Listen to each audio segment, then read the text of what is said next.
Already the second podcast of the day, I completely forgot to tell you about my teeth.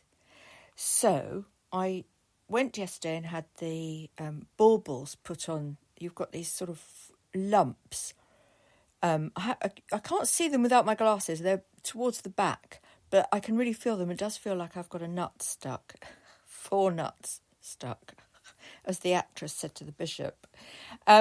But you just got to put up with those. These are the little clips that your things go on, your jelly molds. They're like a sort of they're bendy but firm. Really weird. Really were. Again, as the actress said to the bishop. but anyway, they clip onto those. So it was about an hour before I went to bed, and I thought, I can't wait. I want to put them on now. So I don't eat after 6. So I thought, well, that's going to be fine. I'm not going to eat. And I'm not going to have any more coffee because I don't drink any more coffee either. I just drink water after 6. So that's good. I've given up that nightly coffee when I take my sleeping tablets. Ridiculous.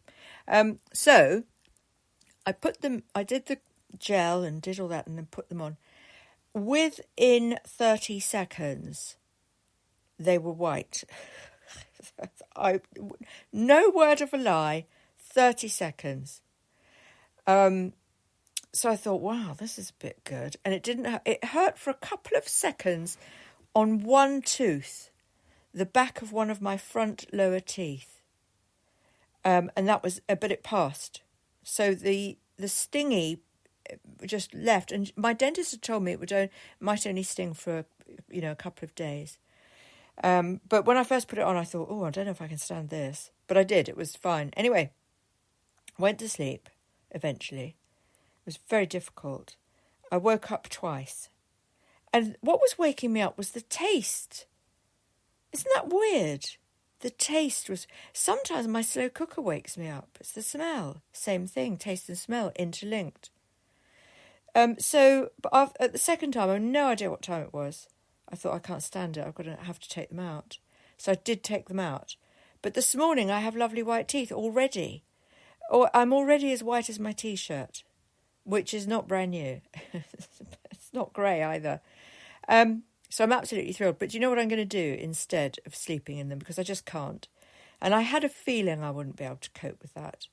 I'm going to put them in at 6 o'clock and wear them until midnight.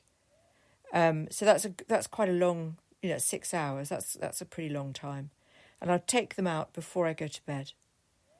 And, I'm pretty sure that's going to... I might give myself an extra day of an all-night, a 6-hour stretch.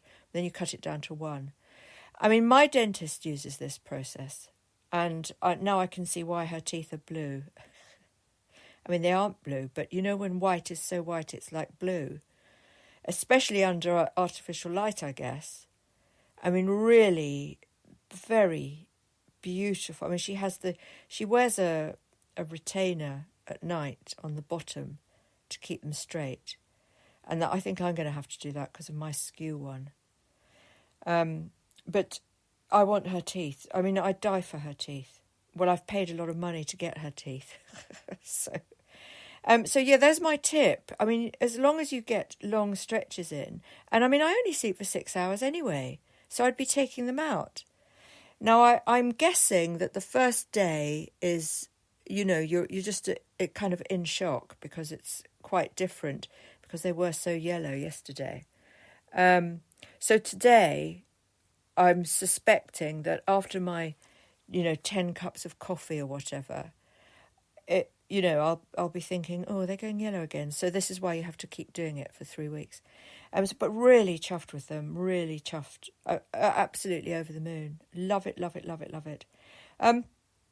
Now, I was researching last night sugar skin, but I wasn't actually researching that. I was watching a program, right? And it was talking about this process that sugar does to your innards. And it causes these things, AGEs. I can't remember what they stood for. But the point is, it's really, really bad for your skin.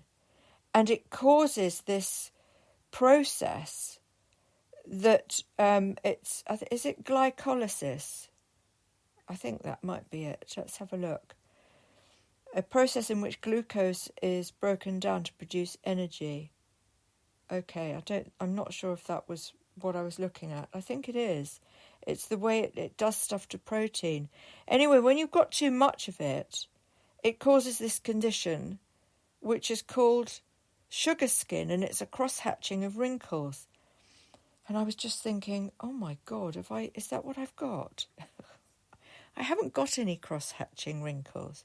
But you start to look in the mirror. Well, I do anyway. I mean, I'm in the beauty business. Of course I do. So this is why it's really bad to eat loads of sugar in your diet. And also, cheese is quite high in this thing. But what you do to counteract it is free radicals. And one of the things that was advised was coffee. And I just thought, bloody get in. Yes, coffee. No wonder I'm beautiful, I thought. Now, I always thought coffee did the opposite because it dehydrated you. But this is to do with things that are in the collagen just under the skin. It's not to do with an overall body hydration level. So as long as you drink your water anyway, drinking water is really important. And what I try and do now is have a cup of water with my half cups of coffee. I do try and do that.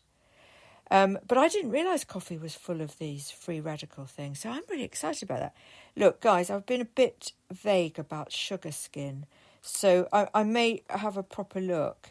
Actually, let me just Google it because I'm here on my computer. So how does sugar affect your skin? We explore the myths. Well, we won't go into that. There's absolutely tons of it. How, the effects of sugar damages through glycation. That's it. Glycation. That's the word we want to look up. Let me look that up. Look. Glycation. A wonder of Google, isn't it? Glycation skin. Let's go straight in. Glycation is an aging reaction of naturally occurring sugars and dermal proteins, which begin in early life, develops clinical symptoms at around 30, and progressively accumulates in tissues and skin due to the glycated collagens that are difficult to be decomposed. Now, this is research. This is a proper research paper by the National Institute of Health, .gov. This isn't a beauty thing, a beauty site. Oh my goodness, can you fight it? And now, if you look at the skin of people who have this, you will know it. I would say it looks like the moon's surface, something. It's kind of square lumps of wrinkles. Isn't that terrible? And it's the leading cause of skin aging. I mean, petrifying, absolutely petrifying. So Harper's Bazaar did an article which is really, I love Harper's, but it's journalism. Let's face it. So what you call? Let's have a look and see what they say. Become more sugar aware. Avoid unnecessary grazing. Sleep more. Stress less. Oh, bloody hell. Introduce anti-glycation skincare. I'm not sure I agree with that, especially when you see it in magazines. I don't think, these antioxidant serums that you put on top of the skin, I'm not sure whether that's really as good a way as just to stop the bloody sugar, And on Harper's Bazaar, obviously it's a high-end magazine, and they're recommending, things that are around about £100. Well, I'm not sure I agree with all that. Do you see what I'm saying? Maybe if you're too late down the road and you've got this cross-hatching sort of lumpy, aged skin on your face, you might be prone to try bloody anything, But the biggest thing is just stop the bloody sugar. Vitamins. So I'm going to start taking a cocktail of vitamins now. The B vitamins and the D vitamins are the ones that really target your skin.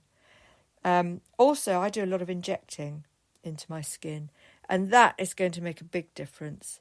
So I'm going to recommend that you do that. Micro injections, the little baby injections. I'm going to do some more of that next month. It's very unpleasant. I don't like doing it. And I did go a bit mad. I was injecting too much in because my glasses weren't strong enough. That was a grave error because it actually hurt a lot. And of course, my hyaluronic no needle pressure pen injections that I do on my face, and they're down to about once a month now. So at one point, when my skin was very bad and very aged, I was having to do those every week. So after about a year, that has really improved. I mean, depending on the damage, guys, you've got to do more work. And you may not call it damage. You may just call it getting old. Well, I call it bloody damage. Of course it's bloody damage. If you look like the surface of the moon, you're talking serious damage you've done there. Too much sun, too much sugar, too much booze, too many fags, you know? I mean, I've never been a big one for sugar, but I did drink a lot, and there's a lot of sugar in alcohol. I mean, it is sugar, basically, isn't it? I mean, I don't know if that causes this glycation. I should probably look it up. I will look it up. I'll look it up after I finish speaking. So, guys, I'm back on Facebook. If you want to go over there, and you can see my my furnishings that I'm selling. Soft furnishings, hard furnishings, interior design, accessories, all of that. There'll be other stuff too, lots of art, actually. I'm kind of clearing. I don't want old art anymore. I want modern art. So I was an art dealer for a time, and I invested in some quite cool investment artworks. I'm going to sell them, except for a couple of Chinese ones, watercolours, which I paid a lot of money for. I'm going to keep those. Basically, my new home, I'm going to base it around my white grand piano, the whole house. I'm going for that look, not the shabby chic look. Shabby chic hippie, whilst I love it, and it is very good to sleep in, it doesn't quite cut the biscuit for me. Is that the term? Cut the biscuit? Cut the cake? I don't know. Cut the cloth? Oh, who knows? I don't know. I'm a bit gaga today. I'm a bit gaga because I didn't sleep very well because of those bloody things in my mouth. They also made me lisp, but that's okay. But actually, you could wear them during the day as long as you're not eating. You can talk in them, you can walk about, and you can't see that you've got them on. But you do have a bit of a lisp.